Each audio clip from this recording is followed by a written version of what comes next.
তিনটি জায়গায় কখনো তুতু ফেলবেন না।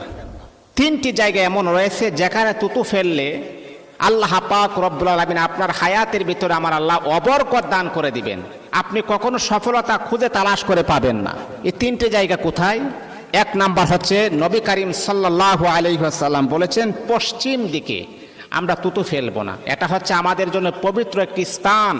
পশ্চিম দিকে আমরা আল্লাহ পাক রব্বুল আলামিনের কাবা ঘরকে লক্ষ্য করে আমরা সেজদা করি, সেখানে তুতু ফেলা যাবে না। দ্বিতীয় নাম্বার হচ্ছে নবীজি বলতেছেন ইবাদতের জায়গায় আমরা যেখানে নামাজ পড়ি, ইবাদত করি, কোরআন তেলাওয়াত করি, জিকির আজকার করি, সেই স্থানে আপনারা কখনো তুতু ফেলবেন না।